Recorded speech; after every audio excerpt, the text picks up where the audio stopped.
إن الله وملائكته يصلون على النبي يا أيها الذين آمنوا صلوا عليه وسلموا تسليما اللهم صل على سيدنا نبينا ومولانا محمد وعلى آله وصحبه أجمعين سبحان ربك رب العزة عما يصفون وسلام على المرسلين والحمد لله رب العالمين بحق لا إله إلا الله محمد رسول الله صلى الله عليه وسلم نحمده ونصلي ونسلم على حبيبه الكريم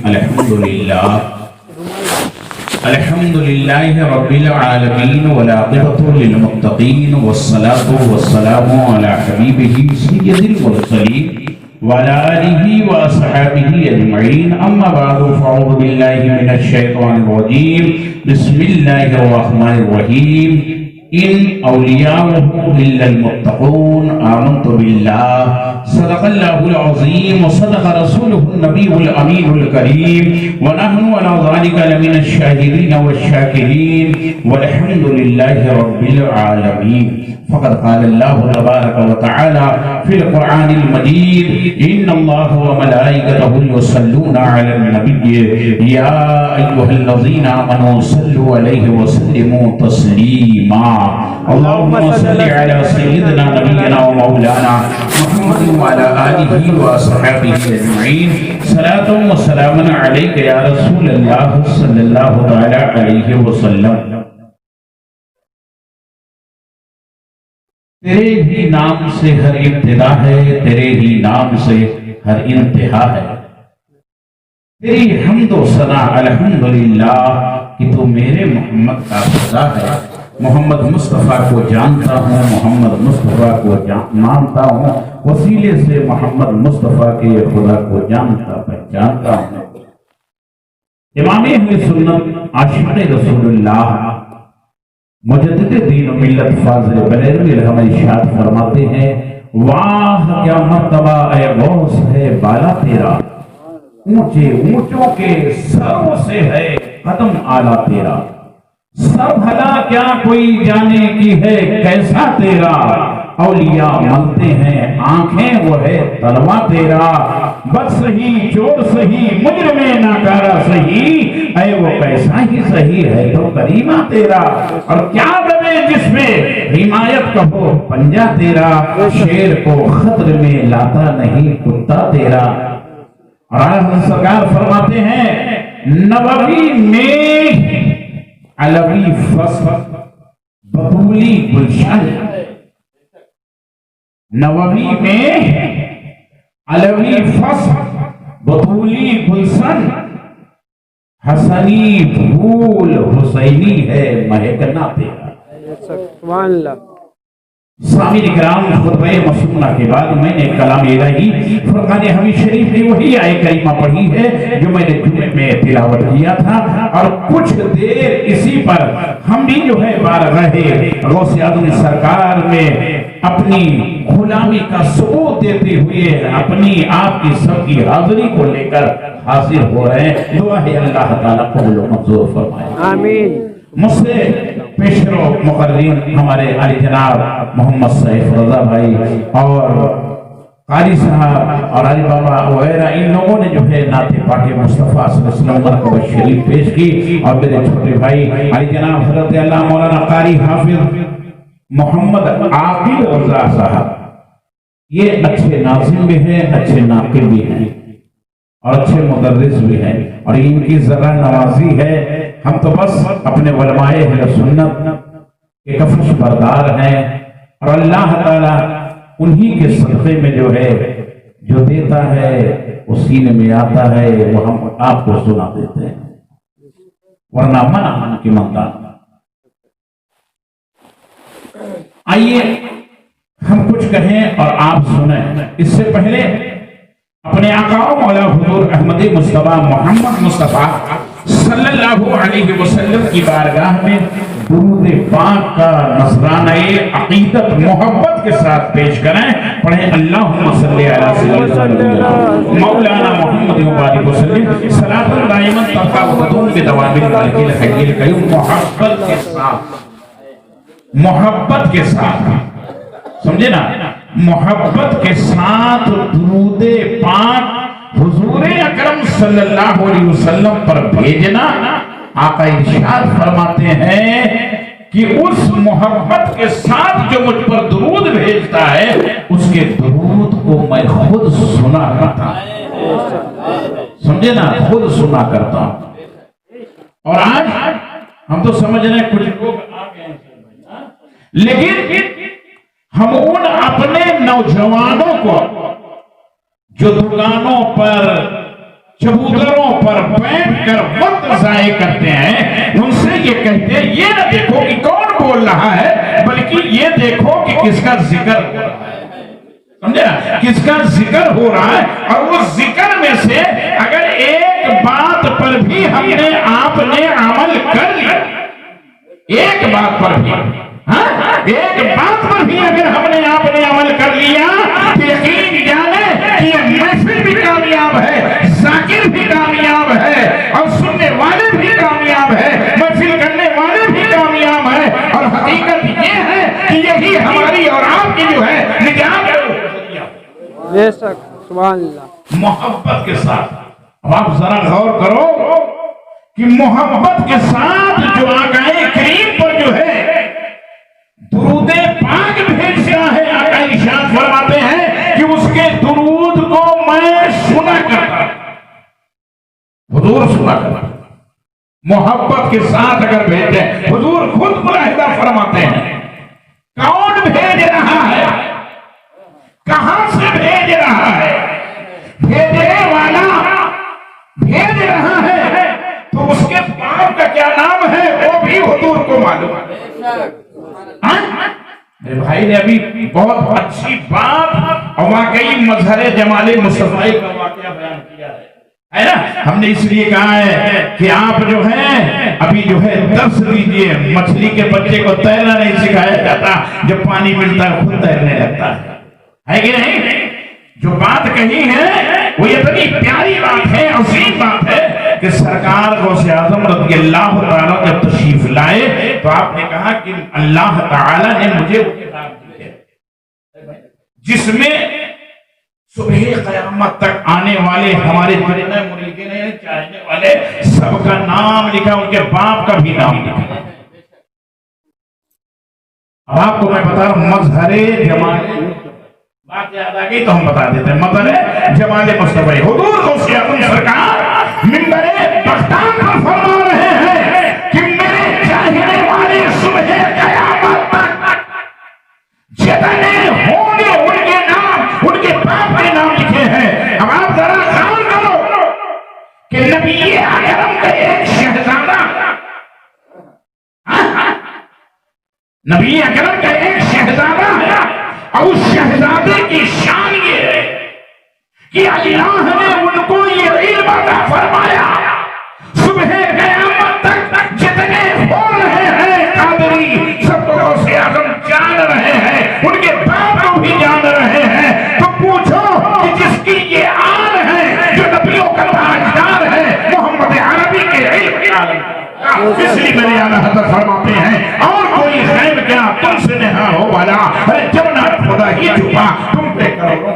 سبحان اللہ۔ یہ تو غوث اعظم کی شان میرے بھائی نے بیان کی۔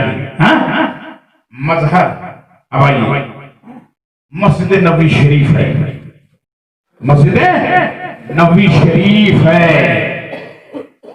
وہ مسجد نبوی شریف کا خطہ، اللہ اکبر اللہ اکبر، کہ جس مسجد نبوی شریف میں ایک ایسی جگہ بھی ہے جو عرش سے بھی جو ہے نازک تر ہے، عرش سے بھی زیادہ ہے۔ اور وہ خطہ کیا ہے جہاں میرے مصطفیٰ جان رحمت صلی اللہ تعالی علیہ وسلم کا جسم اقدس جس زمین میں لگا ہے نا، اس لیے تو اللہ فرماتے ہیں ادب گاہے سے زیر آسمان از عرش نازک تر نفس گم قدمی آئے جنے دو بایزی۔ یہ وہ جگہ ہے، یہ وہ جگہ ہے، مقدس پاک ہے، ادب گاہ زیر آسمان، آسمان کے نیچے ادب کا وہ مقام ہے جو عرش سے بھی زیادہ نازکتر ہے، کہ جہاں جنید بغدادی آ جائے، بایزید بستانی آ جائے تو اپنی سانسوں کو روک لیا کرتے ہیں، سانس لینا بھی جو ہے بے ادبی سمجھتے، سمجھے نا؟ مسجد نبوی شریف، اللہ کرے کہ ہمارے سب ایمان والے بھائی سب زیارت کریں، ہے نا؟ اگر ہم غریب ہیں نا تو بھی جو ہے گھبرانے کی بات نہیں ہے نا؟ بس عشق محبت، الحب فی اللہ والبغض فی اللہ، دوستی کرو تو اللہ و رسول کے لیے اور عداوت کرو تو بھی تو اللہ و رسول، غریب ہیں، مومن ہیں، ایمان والے ہیں، محبت رسول والے ہیں، تو گھبرانے کی بات نہیں ہے۔ ایک ایسا بھی مقام آئے گا جہاں ہر مومن کو جو ہے زیارت، سمجھے نا؟ ایک ایسا مقام آئے گا جہاں سرکار انور صلی اللہ علیہ وسلم کی زیارت قریبہ ہوگی۔ اب شاعر کہتا ہے کیسے کہہ دوں کہ میرے قبر میں اندھیرا ہوگا، سامنے آقا جو ہوں گے وہ سویرا۔ یہ مومن کی شان ہے، کیسے کہہ دوں کہ میرے قبر میں اندھیرا ہوگا، ارے سامنے آقا جو ہوں گے تو سویرا ہوگا، ارے وہ قبر کی منزل پاک ہوگی جہاں ہر ایمان والے کو مصطفیٰ کا دیدار ہوگا، مصطفیٰ جان رحمت صلی اللہ علیہ وسلم کا دیدار ہوگا۔ تو مسجد نبوی شریف ہے۔ اور ایک بات بتا دیں، ہمارا آپ کا ایمان، ہماری محبت یہ کہتی ہے ہم جائیں جو چیخ کر زور سے لا ترفعوا اصواتکم فوق صوت النبی، نبی کریم صلی اللہ علیہ وسلم کے مزار انور کے قریب جب آپ جائیں تو آپ جانتے ہیں کیا ادب گاہ ہے سجدے آسمان۔ آپ جو ہے اپنی آواز کو جو ہے زوردار نہ کرائیں ورنہ اعمال اکارت جائیں گے، نبی کی آواز پر اپنی آواز کو جو ہے بلند نہ کرائیں۔ اس کی مثال یہ ہے کہ سیدتنا حضرت عائشہ صدیقہ طیبہ طاہرہ سلام اللہ تعالی علیہا صحابہ اکرام تھے، ہم آپ نہیں تھے، آج کے زمانے والے نہیں تھے، صحابہ اکرام رضوان اللہ نہیں تھے، کچھ کام پڑا، اور جب کچھ کام پڑا تو ایک میخ یا کھوٹی جو ہے گاڑنے لگے، مارنے لگے دیوار میں، غور سے سنیے گا، مارنے لگے۔ آج کے ہم آپ نہیں تھے، ام المومنین عورتوں میں مفتی اعظم فوراً حجرہ انور سے چادر اوڑھے ہوئے باہر، فوراً آگے باہر، کہاں کون ہے جو میرے آقا کی آرام میں جو ہے خلل ہے؟ خبردار، ایک کھوٹی مارنا، ایک میخ مارنا بھی حضرت عائشہ کو گوارا نہیں، ایک میخ مارنا بھی تو چلانا کہاں سے گوارا ہوگا، ہے نا؟ لیکن اس کے رسول، اس کے نبی جو ہے اپنے کلیجے میں، اپنے سینے میں جو ہے خوب جو ہے ہمیں اور آپ کو پیدا کیا۔ تو مسجد نبوی شریف منبر اقدس، سرکار علیہ طیبہ و ثنا آئے اور آقا کریم صلی اللہ علیہ وسلم منبر پر کھڑے ہو گئے، حضور نے اعلان فرمایا جس کو جو پوچھنا ہے پوچھ لو، جو پوچھنا ہے پوچھ لے۔ سیدنا عمر فاروق اعظم رضی اللہ عنہ فرماتے یہ ہیں، آپ کی روایت ہے کہ گھٹنوں کے بل جو ہے آپ لوگ کھڑے ہو گئے، یا رسول اللہ آپ سے راضی، اللہ سے راضی، اسلام پر راضی۔ تب حضور اکرم نے فرمایا اے میرے صحابہ، یہ دیکھو میرے رب نے میرے دونوں ہاتھوں میں جو ہے کتاب دی ہے، یہ کتاب دی ہے، اس ہمارے داہنے یعنی یمین سیدھے ہاتھ میں کتاب ہیں جتنے میرے ماننے والے ایمان والے صبح قیامت تک ہوں گے ان کا بھی نام ان کے باپ کا بھی نام اور آخر میں ٹوٹل بھی دیا ہوا ہے اسے میں جان رہا ہوں اور جو نہ میرے ماننے والے ہوں گے ان کا بھی نام ان کے باپ کا نام جو ہے اور ان کا ٹوٹل بے شک سبحان اللہ مظہر جمال مصطفیٰ حضور انور ہم کو بھی دیکھ رہے ہیں آپ کو دیکھ رہے ہیں صبح قیامت تک ہونے والے جتنے عاشقین ہوں گے انہیں دیکھ رہے ہیں جتنے بے دین ہوں گے انہیں بھی دیکھ رہے ہیں اور کوئی خیر کیا تم سے نیہا ہو بھلا جب نہ خدا ہی چھپا تم پہ کروڑوں درو سبحان اللہ مظہر جمال مصطفیٰ نے منبر بغداد میں فرمایا کہ اللہ تعالیٰ نے مجھے کتاب دیا ہے قیامت تک ہونے والے جتنے مریدین ہیں چاہنے والے ہیں ساروں کے نام بھی لکھا ہے اور ان کے پاس بے شک مظہر جمال مصطفیٰ مظہر جمال تو آج یہ محفل پاک غوث اعظم سرکار رضی اللہ تعالی عنہ آپ لوگ سن رہے ہیں تقاریروں میں سن رہے ہیں وہ غوث اعظم سرکار فرمان ہے کہ اگر کوئی آپ کا چاہنے والا دعا مانگتا ہے اور دعا میں غوث اعظم سرکار کا وسیلہ لے کر رب کی بارگاہ میں دعا کرتا ہے تو اللہ تبارک و تعالیٰ اس کی دعا کو رد نہیں فرماتا بلکہ غوث اعظم کے صدقے میں وسیلے سے اس دعا کو اللہ تعالیٰ قبول بے شک اس دعا کو قبول فرما لیتا ہے اور غوث اعظم سرکار رضی اللہ تعالیٰ عنہ جب پہنچے بغداد شریف میں خشک سالی کا زمانہ تھا لیکن قدم ناز پڑھتے ہی تاریخ بتاتی ہے بغداد میں خوشحالی آئی سبزہ اگایا کھیتی ہری بھری ہو گئی اور ہری بھری ہو گئی تو گئے اور جانے کے بعد جامعہ نظامیہ میں داخلہ لیا اور آپ کی علمی صلاحیت کو دیکھتے ہوئے آپ کے استاد محترم پیر طریقت حضرت ابو سعید مخزومی رضی اللہ تعالی سارے جامعہ نظامیہ کا باغ و ڈور جو ہے غوث اعظم کے 10 سے 10 برس